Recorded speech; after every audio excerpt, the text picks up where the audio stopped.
Hello बच्चों, आज हम आपके लिए पढ़ाने जा रहे हैं वाष्प दाब एवं राउल्ट का नियम।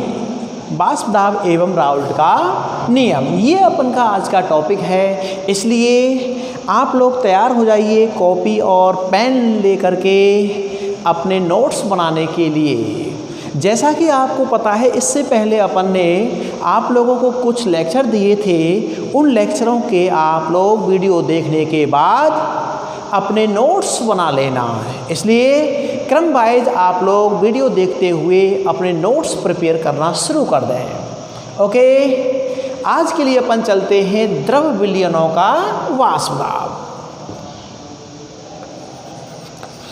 द्रव विलयनों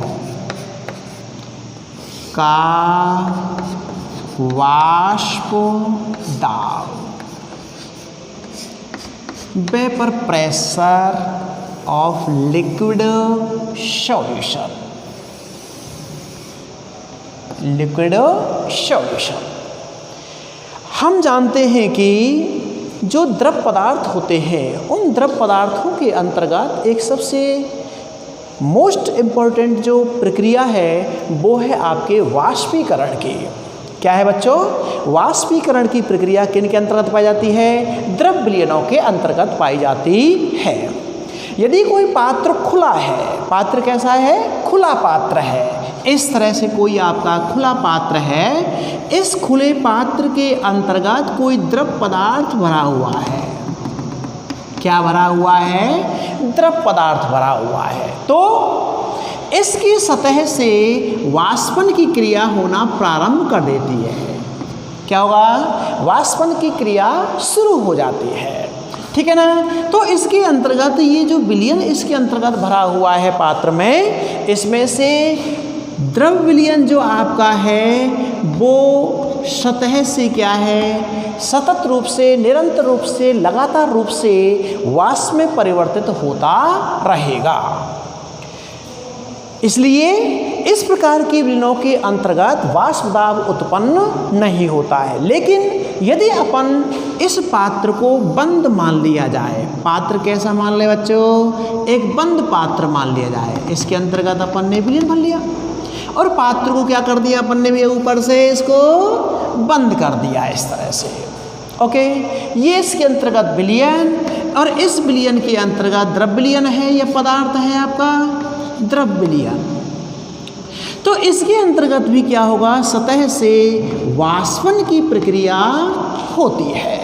सतह से वाष्पन की प्रक्रिया इस बंद पात्र के अंतर्गत ये जो वाष्पीकरण की प्रक्रिया है वो निरंतर रूप से नहीं हो पाती है, क्योंकि वाष्पन के बाद में इसके अंतर्गत पात्र का स्थान सीमित है।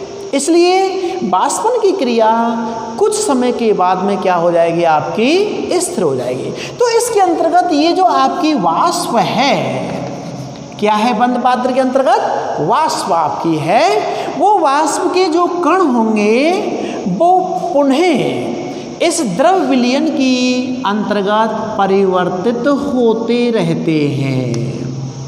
वाष्प के जो कण हैं वो द्रव विलयन या पदार्थ के अंतर्गत क्या है? वापस परिवर्तित होते रहते हैं। जब वाष्प के कण द्रव के अंतर्गत परिवर्तित होते रहते हैं तो इस प्रक्रिया को अपन क्या कहते हैं? संघनन के नाम से जाना जाता है। किस नाम से जानते हैं? संघनन के नाम से जाना जाता है।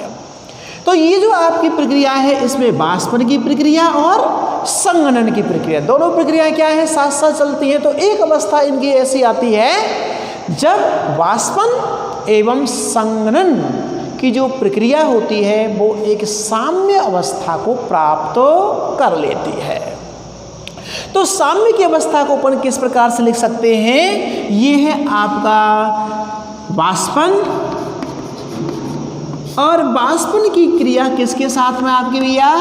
संघनन के साथ में साम्य की अवस्था में पाई जाती है। ठीक है ना? तो इस प्रकार की जो साम्य होता है उस साम्य को किस नाम से जानते हैं? गतिक साम्य के नाम से जाना जाता है। किस नाम जानते हैं बेटा? गतिक साम्य के नाम से जाना जाता है।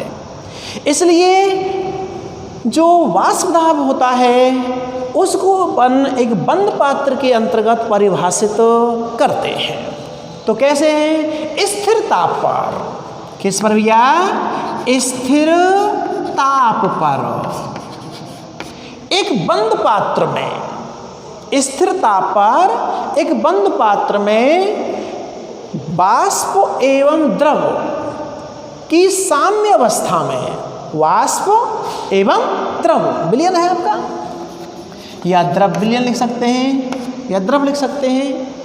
वाष्प एवं द्रव साम्य की अवस्था में होते हैं तो द्रव की सतह पर वाष्प के द्वारा लगाए गए दाब को या डाले गए दाब को क्या कहते हैं? वाष्प दाब कहते हैं अथवा संतृप्त वाष्प दाब कहते हैं। इसलिए इसकी परिभाषा के रूप में किस तरह से लिख सकते हैं अपन? स्थिर ताप पर एक बंद पात्र में, पात्र कैसा होना चाहिए भैया आपका? बंद। बंद पात्र में द्रव एवं वाष्प की साम्य अवस्था में द्रव की सतह पर वाष्प द्वारा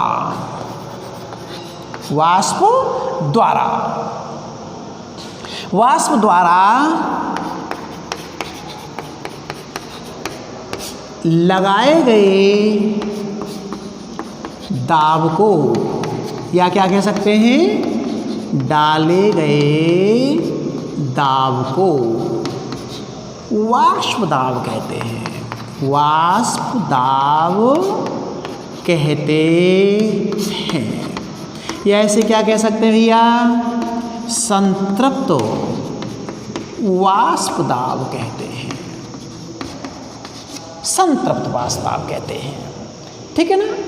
तो साम्य की अवस्था में जब आपके द्रव और आपकी वाष्प जब साम्य अवस्था को प्राप्त कर लेती है बंद पात्र के अंतर्गत, तो द्रव की सतह पर वाष्प के द्वारा लगाए गए दाब को वाष्प दाब अथवा संतृप्त वाष्प दाब के नाम से जाना जाता है। ओके, आगे चलते हैं। इसके अंतर्गत अपन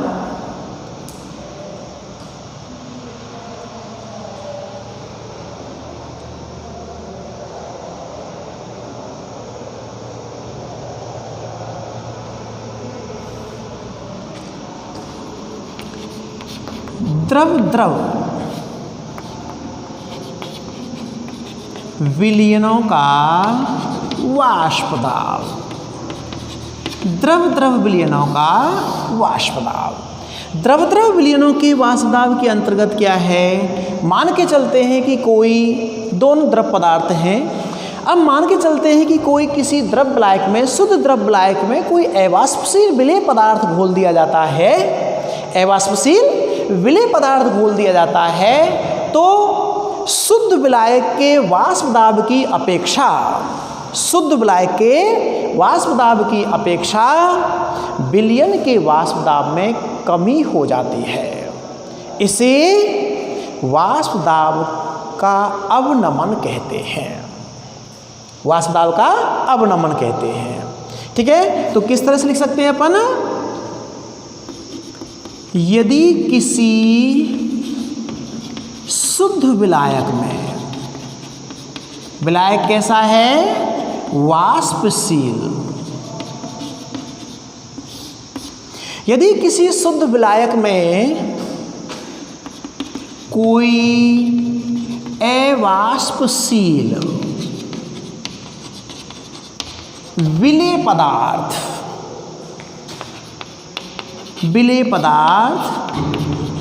घोल दिया जाए तो प्राप्त विलयन या क्या कह सकते हैं? मिश्रण। तो प्राप्त विलयन या मिश्रण का वाष्प दाब शुद्ध विलायक के वाष्प दाब की अपेक्षा कम हो जाता है या घट जाता है, कम हो जाता है, इसे वाष्प दाब का अवनमन कहते हैं। अब इसके अंतर्गत ये मान लेते हैं, माना कि शुद्ध विलायक का जो वाष्प दाब है, माना कि शुद्ध विलायक का वाष्प दाब P0 एवं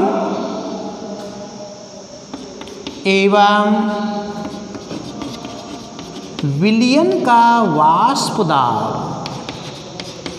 P हो तो विलयन का वाष्प दाब कितना है? P हो तो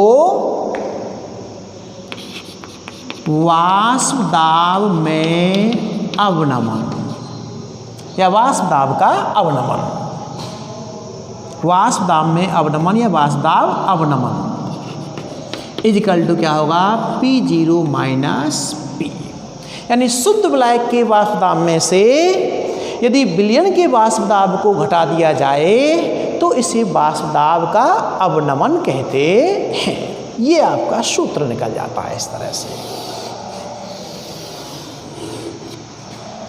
अब ये बताते हैं कि वाष्प दाब में अवनमन होता कैसे है।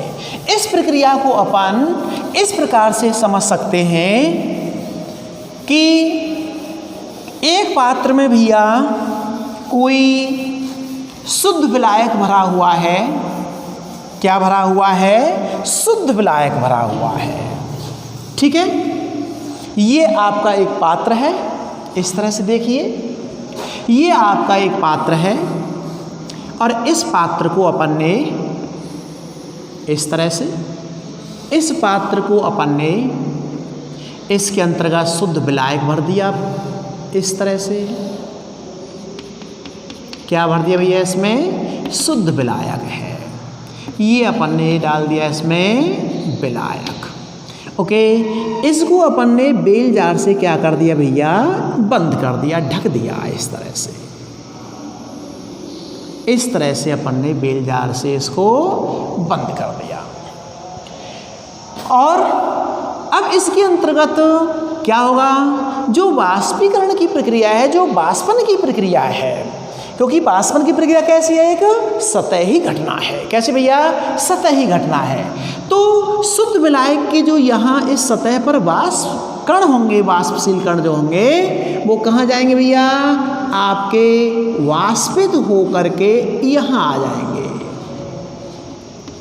शुद्ध विलायक के जो कण हैं वो वाष्पित होकर के कहाँ जाएंगे? इस बेल जार में आ जाएंगे। तो ये क्या है? वाष्प के कण या अधिक वाष्प कह सकते हैं। और दूसरी स्थिति के अंतर्गत क्या है कि ये जो आपका पात्र था, इस पात्र के अंतर्गत अपन ने भैया शुद्ध विलायक के अंतर्गत अवाष्पशील विलेय पदार्थ घोल दिया गया है। क्या घोल दिया भैया? अवाष्पशील विलेय पदार्थ इसके अंतर्गत अपन ने घोल दिया। इसको भी अपन ने बेल जार से बंद कर दिया भैया। इस तरह से ये लीजिए, ये बेल जार से अपन ने इसको भी बंद कर दिया। अब इसके अंतर्गत क्या भरा हुआ है भैया? ये मिश्रण या विलयन हो गया, क्योंकि इसके अंतर्गत अपन ने एक अवाष्पशील विलेय पदार्थ भी घोल दिया है। तो अवाष्पशील विलेय पदार्थ के कण भी कहाँ आ जाएंगे भैया? इस सतह पर उपस्थित होंगे। और वाष्पशील शुद्ध विलायक के कण भी इस सतह पर उपस्थित होंगे। तो इसका जो सतही क्षेत्रफल है वाष्पन के लिए, वो कैसा हो जाता है? घट जाता है। फलस्वरूप पृष्ठीय क्षेत्रफल या पृष्ठ सतह वाष्पन के लिए आवश्यक जो पृष्ठ सतह है वो कैसे हो जाएगी भैया? कम हो जाएगी। तो ये वाष्प के कण कैसे हो जाएंगे भैया? आपके कम हो जाएंगे। और ये वाष्प के कण कैसे होंगे भैया? आपके अधिक हो जाएंगे। ये इनको अपन ने क्या है? बेल जार से क्या कर दिया है? ढक दिया है इस तरह से। तो यहाँ अपन इसके अंतर्गत देखते हैं, इस ए पात्र के अंतर्गत देखते हैं शुद्ध विलायक है, ठीक है ना, जिसके अंतर्गत वाष्पन की क्रिया जो आपकी होती है वो एक सतही घटना होती है, और सतही घटना होने के कारण क्या है, वाष्पन के लिए इसका जो सतह क्षेत्रफल होगा शुद्ध विलायक के लिए वो कैसा होगा, अपेक्षाकृत अधिक होगा। फलस्वरूप इसमें वाष्पित होने वाले कणों की संख्या कैसी होगी, अधिक होगी। फलस्वरूप जब वाष्पित होने वाले कणों की संख्या ने वाष्प के कण जब अधिक होंगे तो इसके अंतर्गत लगाया गया जो दाब होगा वो भी कैसा होगा, आपका अधिक होता है। यहाँ पर अपन देखते हैं जब अपन ने अवाष्पशील विलेय पदार्थ बना दिया और विलयन बना दिया तो इसके सतही क्षेत्रफल वाष्पन के लिए आवश्यक जो सतही क्षेत्रफल है वो कैसा हो जाएगा, घट जाता है। फलस्वरूप जब सतही क्षेत्रफल वाष्पन के लिए घट जाता है तो इसके वाष्प के कण भी कैसे हो जाएंगे, आपके कम हो जाते हैं। फलस्वरूप विलयन का वाष्प दाब शुद्ध विलायक की अपेक्षा कैसा हो जाता है, कम हो जाता है। तो इसको अपन कैसे लिख सकते हैं, वाष्प दाब में अवनमन को अपन किस तरह से समझ सकते हैं, माना कि एक शुद्ध विलायक को पात्र में लेकर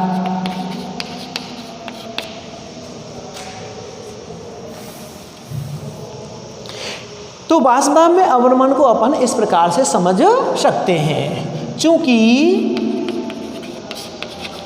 वाष्पन एक, वाष्पन कह दो या वाष्पीकरण कह दो, वाष्पीकरण भी कह सकते हैं। वाष्पन एक सतही घटना है, सतही घटना है जिसके लिए पृष्ठीय क्षेत्रफल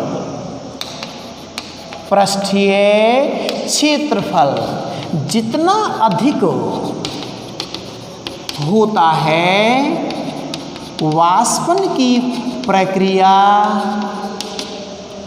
उतनी ही अधिक होती है। फलस्वरूप उसका वाष्प दाब भी अधिक होता है। और जब शुद्ध विलायक में कोई अवाष्पशील विलेय पदार्थ घोल देते हैं तो विलयन की सतह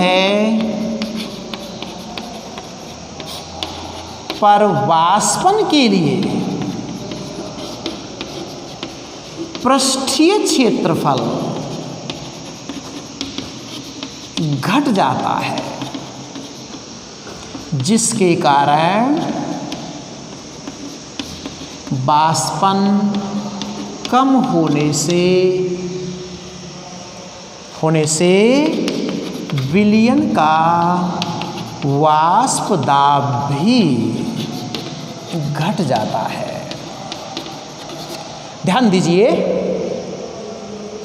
यदि किसी शुद्ध विलायक के अंतर्गत, आगे चलते थोड़ा सा, यदि किसी शुद्ध विलायक के अंतर्गत जितना अधिक अवाष्पशील विलेय पदार्थ घोला जाएगा, जितना अधिक अवाष्पशील विलेय पदार्थ घोला जाएगा उसका वाष्प दाब उतना ही घट जाएगा या कम होता चला जाएगा, क्योंकि जितना अपन का अवाष्पशील विलेय पदार्थ होगा तो उस विलयन की जो सतह होगी पृष्ठ सतह, उस पृष्ठ सतह पर अवाष्पशील विलेय पदार्थ के कणों की संख्या भी कैसी हो जाएगी, अधिक हो जाएगी।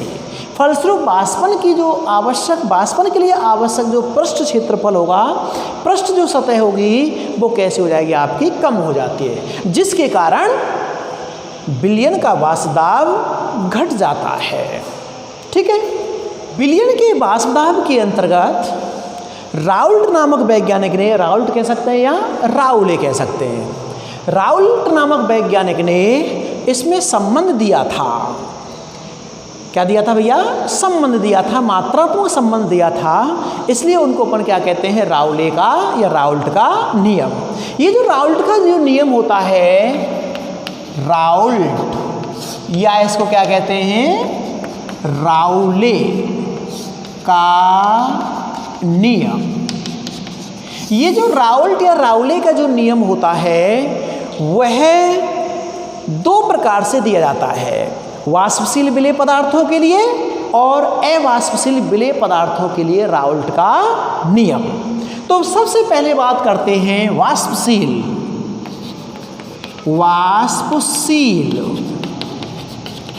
विलेय पदार्थों के लिए राउल्ट का नियम।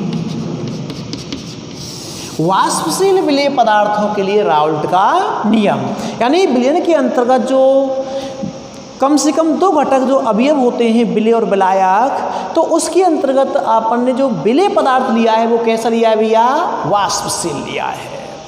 और विलायक भी कैसा है आपका, वाष्पशील है, ठीक है ना। तो वाष्पशील विलेय पदार्थों के लिए जो राउल्ट नामक वैज्ञानिक ने जो नियम बनाया था वो क्या कहता है कि स्थिर ताप पर किसी विलयन में उपस्थित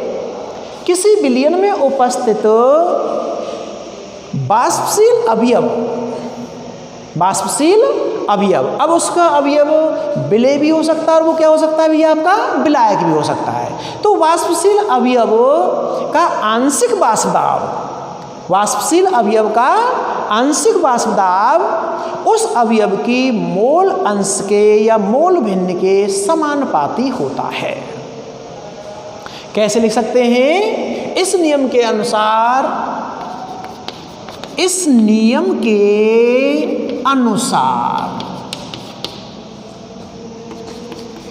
स्थिर ताप पर किसी विलयन में उपस्थित वाष्पशील अवयव या घटक कह सकते हैं, वाष्पशील अवयव का आंशिक वाष्प दाब उस अवयव की मोल अंश के समानुपाती होता है। कोई भी आपका विलयन है, उस विलयन के अंतर्गत उपस्थित जितने भी आपके वाष्पशील अवयव हैं, उस वाष्पशील अवयव का जो आंशिक वाष्प दाब होता है वो उसकी मोल अंश के कैसा होता है, समानुपाती होता है, ठीक है ना। अब उसके अंतर्गत अपन दो अवयव मान रहे हैं, ए और बी। एक को विलेय और विलायक मान चुके हैं पहले ही। ए क्या है आपका, विलायक, और बी क्या है आपका, विलेय है, ठीक है ना। तो माना कि विलयन में दो वाष्पशील पदार्थ ए क्या माना है, विलायक, एवं बी को क्या माना है, विलेय। वाष्पशील विलेय पदार्थ ए एवं बी हैं जिनके आंशिक वाष्प दाब पी ए एवं पी बी तथा उनकी मोल अंश या मोल भिन्न क्रमशः एक्स ए एवं एक्स बी हो तो राउल्ट के नियम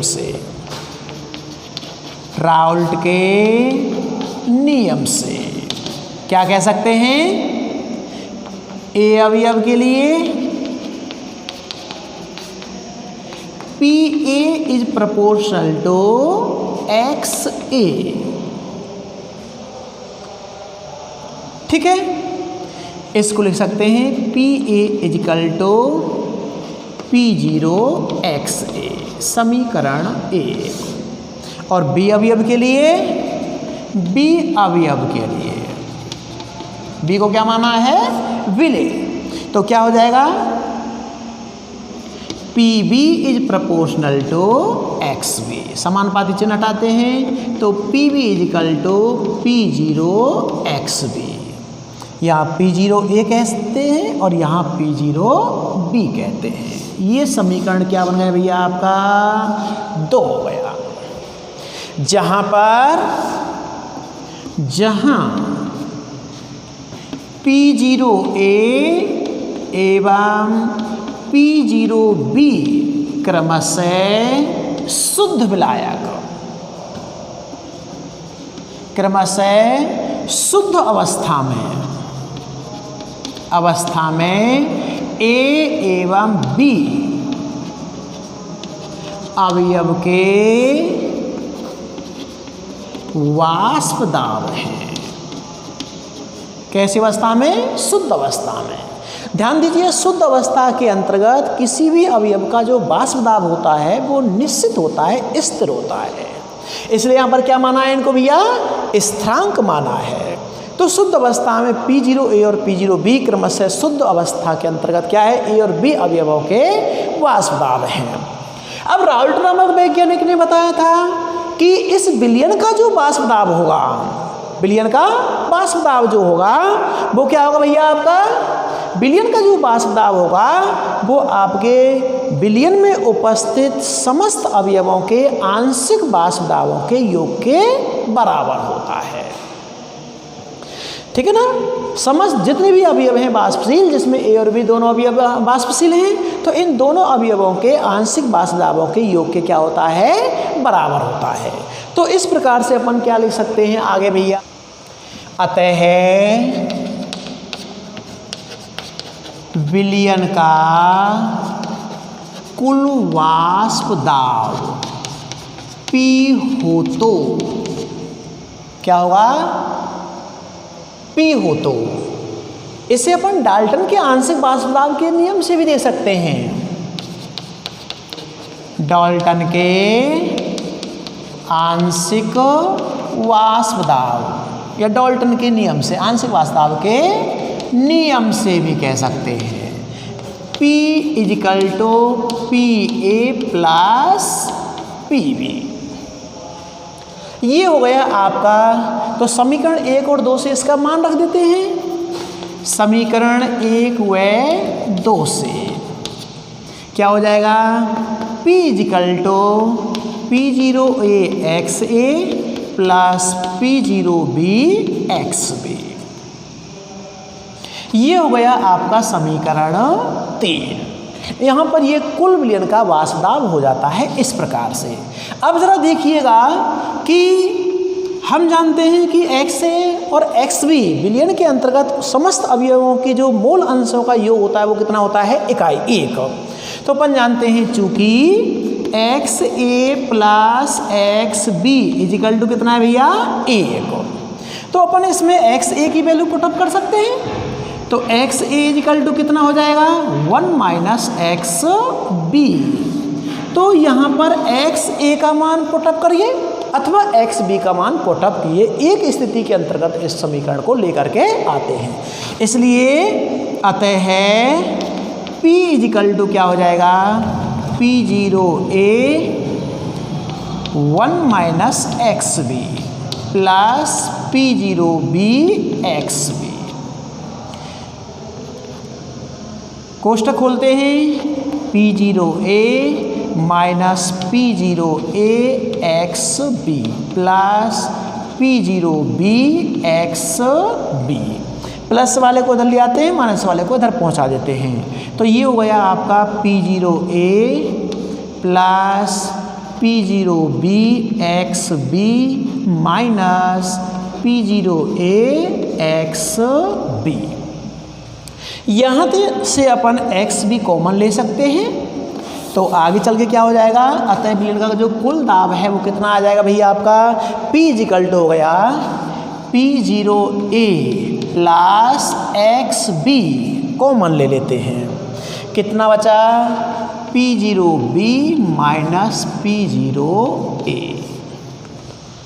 या फिर कैसे कह सकते हैं, या P इजिकल टू, इसको पहले लिख दीजिए, ये हो जाएगा आपका P0B P0A XB plus P0A, समीकरण 4।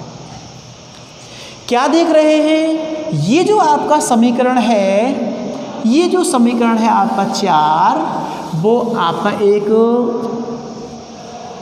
इस प्रकार का समीकरण है। तो समीकरण 1 और समीकरण जो 2 और एक है आपका समीकरण 4। तो यहाँ पर अपन देखते हैं, यहाँ से ग्राफ खींचेंगे अपन लोग। समीकरण 1 एवं समीकरण 2 y इक्वल टू mx प्रकार के हैं और समीकरण 4 कैसा है भैया, y equal to mx plus c, mx plus c प्रकार का है।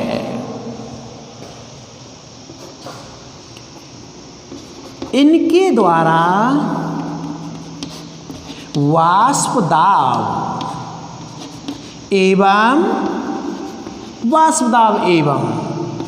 मोल अंश के मध्य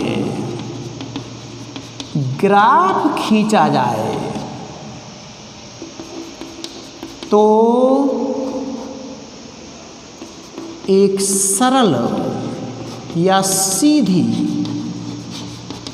रेखाएं प्राप्त होती हैं। इस प्रकार से एक वक्र खींचते हैं आप लोगों के लिए। यहाँ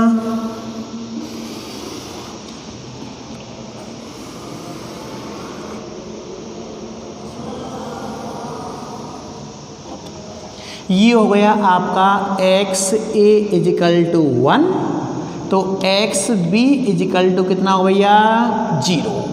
इधर तो है आपका मोल अंश या मोल भिन्न और इधर है आपका वाष्प दाब के मध्य अपन ग्राफ खींच रहे हैं। तो मूल अंश जब समीकरण 1 और 2 को अपन देखते हैं तो y इक्वल टू mx जो मूल बिंदु से गुजरता हुआ एक सीधी रेखा का वक्र प्राप्त होता है। और यहाँ से चलते चलते अपन ये कितना हो जाएगा भैया, यहाँ पर तो हो जाएगा XA इजिकल टू 0 और ये हो जाएगा XB इजिकल टू अधिकतम 1 हो जाएगा। तो ये इस प्रकार से ये वक्र आप लोगों के जो प्राप्त होते हैं वो मूल बिंदु से गुजरती हुई एक सीधी रेखा प्राप्त होती है। इस प्रकार से ये हो जाएगा अधिकतम जाकर के समीकरण 1 से यदि बात करते हैं तो शुद्ध अवस्था में इस A का अधिकतम जो वाष्प दाब होगा P0A समीकरण 1 से अपन का। तो ये बताया था अपन ने क्या भैया, P equal to PA equal to कितना हो गया P0A इंटू XA। और जो समीकरण 2 से अपन ग्राफ खींचते हैं तो वो मूल बिंदु से क्या होगा भैया, एक सीधी रेखा का वक्र इस प्रकार से प्राप्त होगा। यहाँ पर जाकर के अधिकतम वैल्यू कितनी हो जाएगी उसकी, शुद्ध अवस्था में वाष्प दाब के बराबर हो जाएगी P0B। इस तरह से ये आपका क्या है, राउल्ट के नियम से समीकरण 1 और 2 से।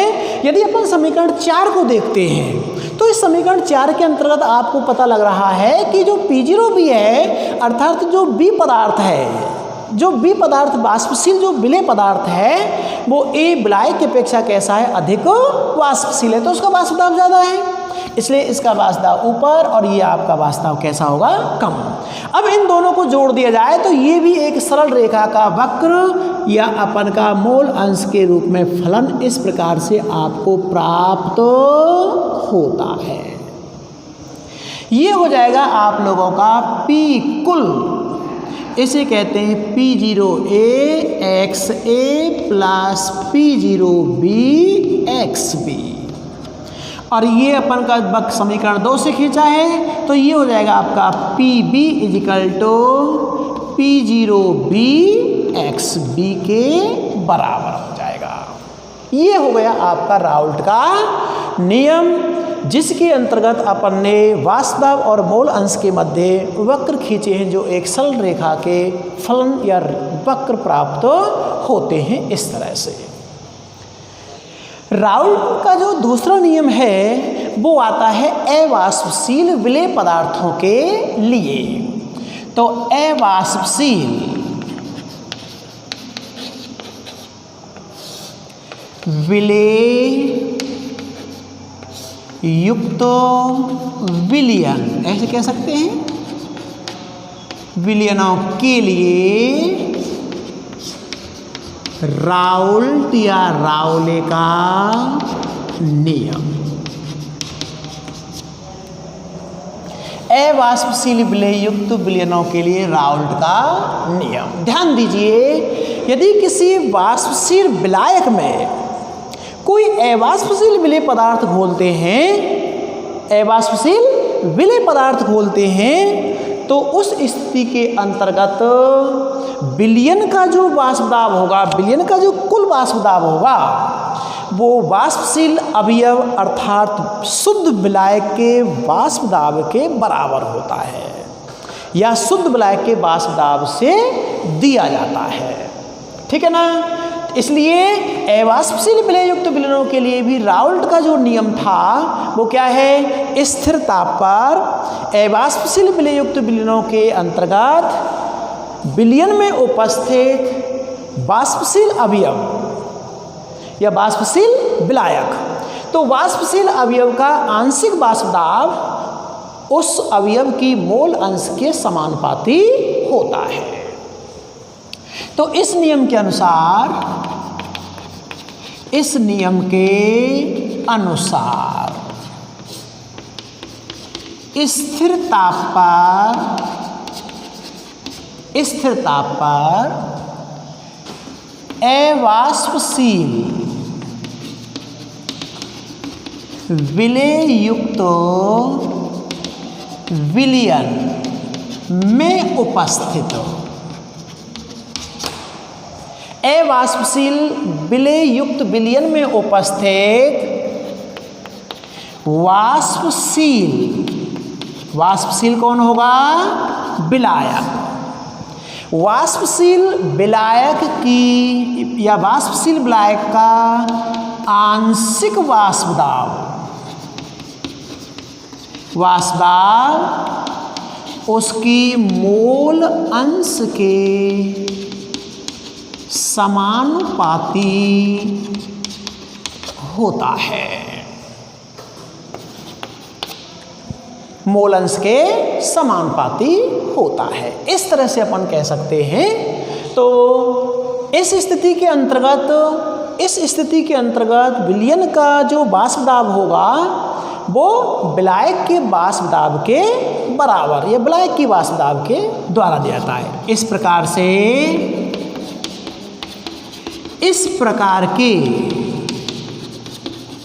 विलयनों का वाष्प दाब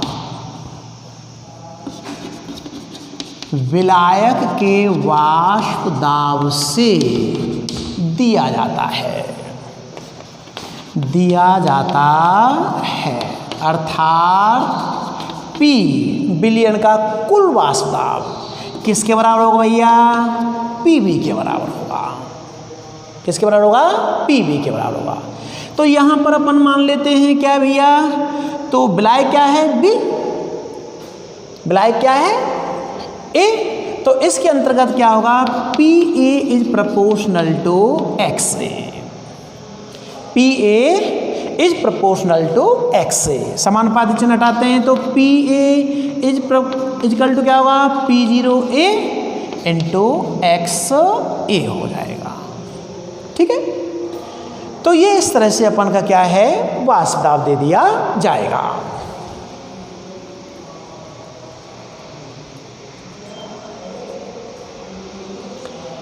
और यहां बता रहे थे कि अर्थात ये इसका जो वाष्प दाब होगा वो किसके बराबर होगा भैया, विलयन का वाष्प दाब विलायक के वाष्प दाब के बराबर, PA के बराबर होगा, सॉरी। तो यहाँ पर ये आपका PA की जो है, अब ये जो PA है वो किसके बराबर है? विलयन के वाष्प दाब के बराबर है। तो विलयन के वाष्प दाब के बराबर जब ये होगा तो PA के स्थान पर अपन क्या लिख सकते हैं? P लिख सकते हैं, या इसको कह सकते हैं P = P0A XA कह सकते हैं। यहाँ अपन जानते हैं कि XA सूत्र लगा सकते हैं, चूंकि XA क्या होता है? 1 - XB, 1 - XB। इसलिए विलयन का कुल वाष्प दाब P0A 1 - XB क्या हो जाएगा? P0A - P0A XB। इस वाले वैल्यू को अपन इधर ले आते हैं, ठीक है ना? इस वाले वैल्यू को कहाँ ले आते हैं अपन भैया? इधर ले आते हैं, ठीक है? तो ये क्या हो जाएगा? ये हो जाएगा P0A XB = P0A - P। अब ये क्या हो गया? पहले बताया था अपन ने, शुद्ध विलायक के वाष्प दाब में से विलयन का वाष्प दाब को घटा दिया जाए तो वो क्या कहलाता है? वाष्प दाब का अवनमन कहलाता है, वाष्प दाब में कमी कहलाती है। तो फिर इसको कैसे लिखा जा सकता है? या करके लिख सकते हैं, या XB = क्या हो जाएगा? P0A - P बटे P0A, ठीक है? ये जो आपका समीकरण है, इसके आधार पर अपन अवाष्पशील विलययुक्त विलयनों के लिए राउल्ट के नियम को यहाँ से दिया जाता है, जहाँ ये बता देते हैं, जहाँ P0A - P क्या है भैया? वाष्प दाब अवनमन, और P0A - P बटे P0A ये कहलाता है वाष्प दाब का आपेक्षिक आपेक्षिक अवनमन। तो यहाँ से अपन इन अवाष्पशील विलययुक्त विलयनों के लिए राउल्ट के नियम को किस प्रकार से परिभाषित किया जाता है कि स्थिर ताप पर किसी अवाष्पशील विलययुक्त विलयन के वाष्प दाब का आपेक्षिक अवनमन, वाष्प दाब का आपेक्षिक अवनमन, ये पूरी की पूरी वैल्यू, वाष्प दाब का आपेक्षिक अवनमन विलय की भी क्या है? विलय की मोल अंश के बराबर होता है। तो इस प्रकार से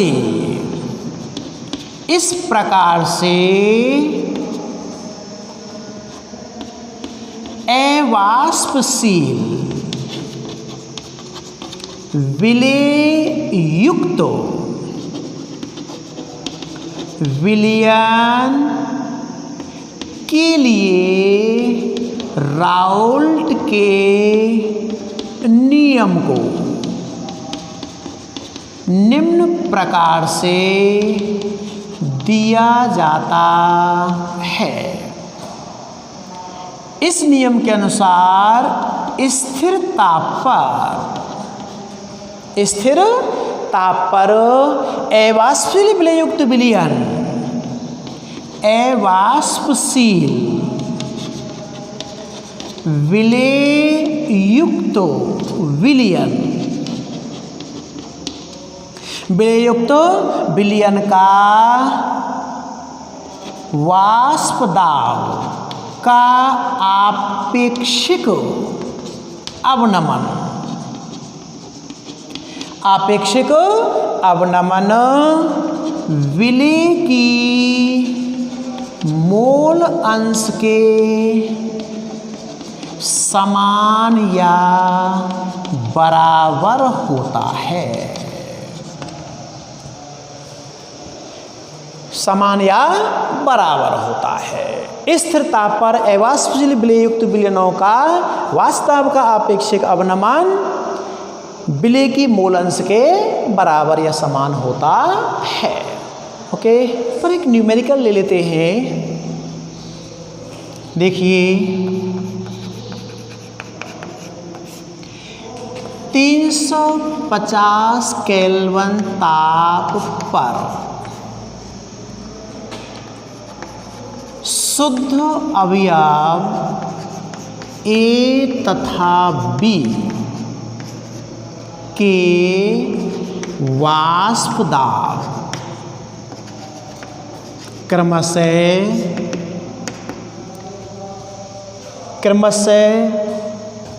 450 एवं 750 450 एवं 750 mmHg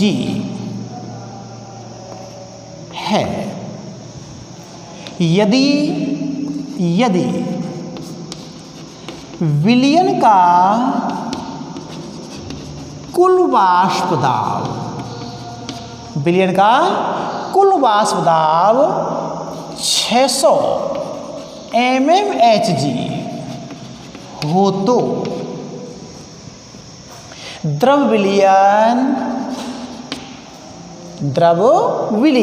या विलयन कह सकते हैं, द्रव विलयन का संगठन ज्ञात कीजिए। संगठन से तात्पर्य क्या हुआ? ए और बी जो अवयव हैं, जो वाष्पशील पदार्थ हैं, उनकी मात्राएं कितनी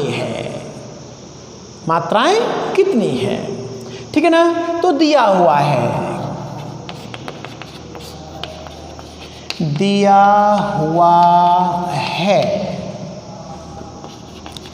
अवयव ए का वाष्प दाब शुद्ध अवस्था में है, तो इसे क्या कहेंगे? P0A कितना है? 450 mmHg। और अवयव B का वाष्प दाब P0B दे रखा है, कितना हुआ भैया? 750 mmHg, ठीक है। विलयन का कुल दे रखा है, विलयन का कुल वाष्प दाब यानी P कितना दे रखा है? 600 mmHg। संगठन ज्ञात करना है। संगठन से तात्पर्य क्या हुआ? XA मोल अंश के रूप में और XB की वैल्यू ज्ञात करनी होगी, क्योंकि अब यह A और B कोई फिक्स है नहीं है, तो इसलिए अपन उनकी मात्रा द्रव्यमान के अंतर्गत नहीं कर सकते, केवल मोल अंश निकाला जा सकता है। तो अपने ज्ञात करना है XA और XB आपको ज्ञात करना है, कैलकुलेट करना है। इसलिए राउल्ट का नियम लगा दीजिएगा। हम जानते हैं कि राउल्ट के नियम से P कुल वाष्प दाब, विलयन का कुल वाष्प दाब किसके बराबर हुआ भैया? XB P0B minus P0A plus P0A हो गया आपका। ये आपका क्या है? सूत्र है, जिसमें कुल दे रखा है P0A P0B दे रखी है, X भी यहाँ से कैलकुलेट कर लिया जाए तो अपन ज्ञात कर सकते हैं वैल्यू। आइए वैल्यू पुटअप करते हैं इसके अंतर्गत। तो P कितना है? 600 mmHg। X भी कैलकुलेट करना है। P0B कितना है? P0B 750 माइनस कितना हुआ? 450 प्लस कितना है? P0A 450। ओके, ये हो गया आप लोगों का 0 0 300 प्लस कितना हुआ 450 और ये हो गया आपका XB। ठीक है, तो ये हो गया आपका 600। तो 300 XB इजिकल टू क्या हुआ 600 माइनस 450 इजिकल टू 150। तो 300 XB इजिकल टू 150। तो XB इजिकल टू कितना बचा भैया 150 बटे आपका 300 कट गया कितना 1/2 या XB इजिकल टू कितना हुआ 0.5। बिलियन में 2 अवयव हैं तो XB इजिकल टू इतना है तो X से अपन निकाल सकते हैं। हम जानते हैं चूंकि XA प्लस XB कितना है 1, XB आपने निकाल लिया है तो XB equal to 1 minus XA निकालना है तो XA equal to XB 1 minus 0.5 कितना बचा 0.5। तो XA की वैल्यू भी कितनी है भैया आपकी 0.5। ठीक है ना। तो XA और XB दोनों वैल्यू कैसी हैं बराबर मात्रा में उपस्थित हैं बिलियन के अंतर्गत।